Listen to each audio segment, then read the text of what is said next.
Have you ever put your book face down on a table so nobody could see the cover? Yeah, me too. Except I want to tell you how far I actually took it, because at my most committed, I was running 2 audiobooks at the same time, not because I couldn't decide what I wanted to read, but I had my romance book going and a not romance, so that if anyone asked me what I was listening to, like at lunch, I had a socially acceptable alibi ready to go for a book that I paid for, that I was enjoying, and that I was completely allowed to read. The pressure from society and the mockery was real, you guys. I'm only human, but wow, can you imagine? I look back at that time and I just wonder, what was wrong with you?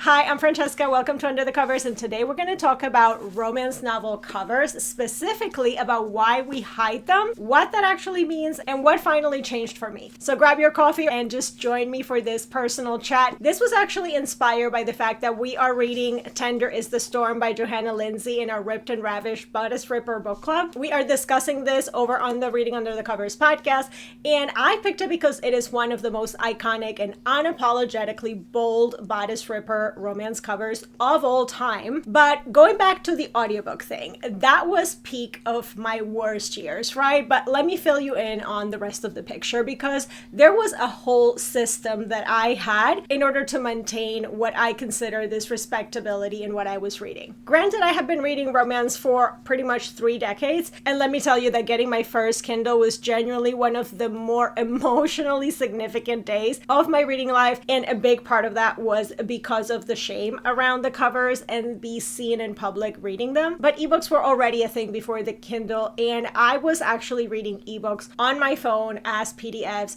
on a tiny little screen, and that was already freeing to me because nobody could see what was on my phone screen. For me, that was preferable than to be seen in public reading an actual romance novel. And of course, I didn't realize at the time the crazy commitment that I was getting to in order to hide something that I was really enjoying. On the off chance that I was reading a physical book at lunch at work, for example, I definitely had a rule that I would put it face down so that the cover could not be visible. That was my policy, strictly enforced. And then ebooks came along and changed everything. And I want to be very clear about what ebooks and then a Kindle actually gave me, and I think for a lot of readers of romance as well, especially at the time, because it wasn't just that we got the backlight and the e-ink and the storage and whatever, but it was the ability to read in public without making a whole production about it, without feeling shame about the covers of what we were reading or about being mocked because we were reading romance. I could just read and nobody could see the cover, nobody could ask,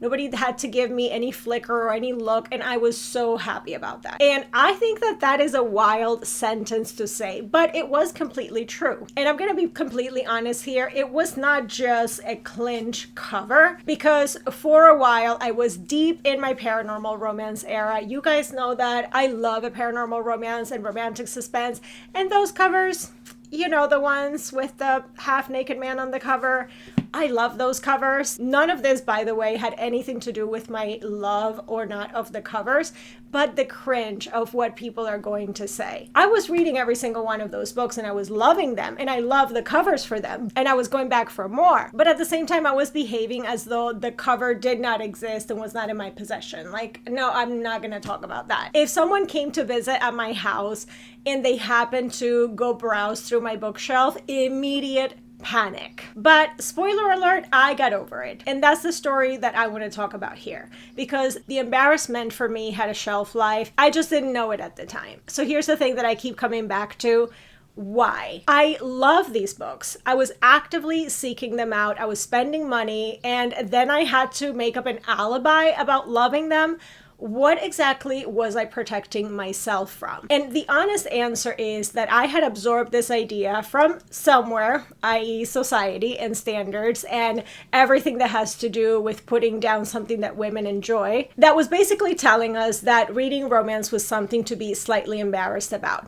That not only the covers, especially the dramatic Clinch covers with the big embraces and the flowing hair, but the general idea that something wild was happening happening that was transferred from the covers, but also the fact that in society, romance has always been seen as something unserious, lowbrow, a little bit ridiculous.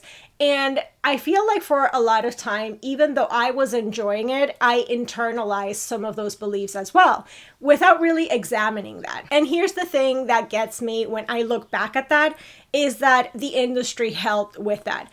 Media helped with that, and everyone around it just went along with it. If you look at how people talk about the romance genre in general, it's always about how it doesn't have the same literary value, how it's very formulaic, but can't we just say the same thing about thrillers? Like, they are formulaic too, but does that make them any less valuable or enjoyable? No. I think the industry also knew that readers were embarrassed, and instead of pushing back on that because, the times, they just engineered around that and they cemented the shame.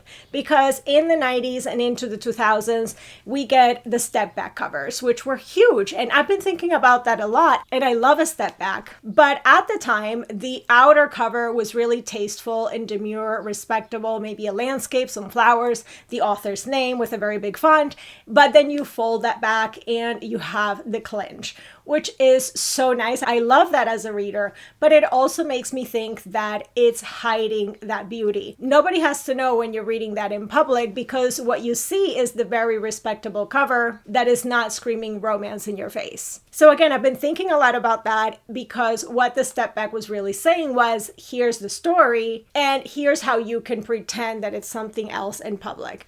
All that drama, the desire, the beautiful art, all of that was tucked away so that you could hold up the respectable side if anyone walked by. So I'm not saying necessarily that the industry invented that reader shame, but they definitely helped that along and they used that as well to sell. Now, recently I've gone down a whole research rabbit hole about clinch covers and the history of covers and the evolution of the romance genre. I have some blog posts on that, and I have a whole deep dive as well on the evolution of clinch covers, where they came from and all of that. So if you want to check out the deep dive, I will leave it linked down below. But one of the things that was most impressive about all of my research and all of these things is the fact that when we look at those clinch covers of the yesteryears, these were not just stock photos. They actually had photo shoots for these, but then they were oil paintings. Like, there was actual trained artists, very skilled people, whole teams of people that went into producing these beautiful covers, first setting up the photo shoot with the costumes and all of the things, and then having a real artist take that inspiration and then recreate that into an actual painting. And art critics, real ones, compare the composition of romance clinch covers to Bernini. I mean, can you imagine? We were basically hiding Bernini face down on a table at Applebee's or wherever you were having lunch at work. We were hiding actual artistic tradition because people decided somewhere that they needed to make fun of it and put it down because women were enjoying it. I really think we need to take a moment to think about that.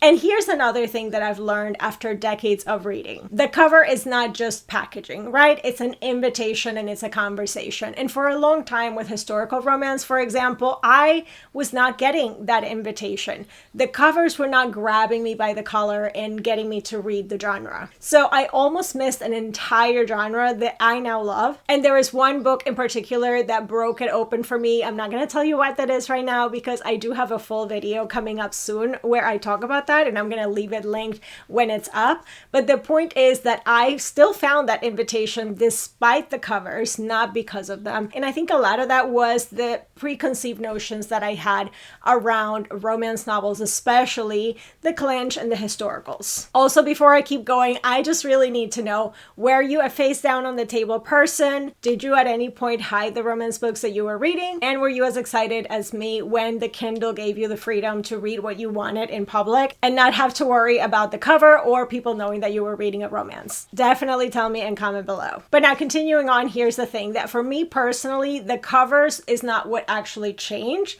because I had been looking at covers my whole reading life. I had definitely held a clinchy kind of cover and angled it away from people. I definitely also did the same with the chest covers and some of the embrace covers and I mean all of it. So the covers were part of the problem for me, so they were never going to be the solution. Now, what changed things for me was people, specifically finding readers who love these books the way that I love these books and who had absolutely zero apology about it. They didn't have a system. They didn't have any deflection. It was not about a guilty pleasure, just I love this, here's why, have you read this one? And something about being in community with people who were just very free about it, it did something for me. And it made me realize that the shame had never really been about the covers. The covers were just where the shame was most visible, obviously. The embarrassment itself was about something bigger, about being a woman who reads a romance. That was essentially it, about taking your own pleasure seriously, about claiming space for the stories that make you feel things without immediately apologizing for it. The cover was the convenient place to hang that embarrassment and to say, yeah, it's because this looks ridiculous. And when I found my people at the time on Goodreads, readers who loved loudly, who recommended the books freely, and who never once made me feel like I needed to justify what I was reading, the covers stopped mattering the way that they used to. Not because the covers changed, but because I did in my relationship with the genre.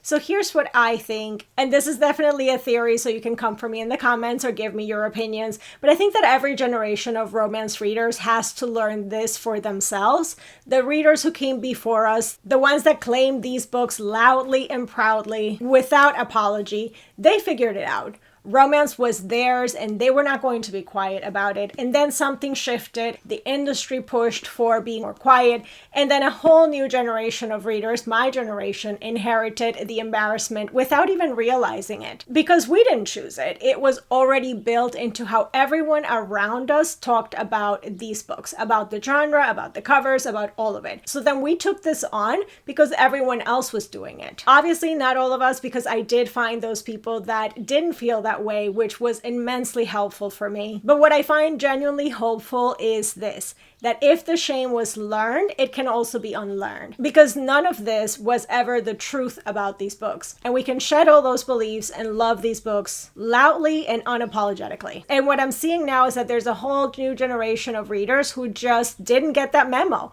who found their communities online before they found anyone to be embarrassed in front of, who learned to love the romance genre loudly first. And I watched them and I think that they figured out in 6 months what took me years. Not because they're different, because they got the community aspect first. So I want to hear from you guys. Did you go through your own version of any of this, any of the hiding or the systems or any of the policies that you had around how you would read romances? Did you use your Kindle as armor as well? And was there a moment where something cracked it open for you? Maybe community, maybe a person, a reader, an author, someone that just loves so freely the genre that it made you want to do the same? Let me know in the comments, because I genuinely think that the more we talk about this stuff out loud, the less power the embarrassment has. And that feels like the whole point, right? Let me know if you agree with me. I'd love to chat with you guys in the comments about this, and I'll see you in the next one. Bye.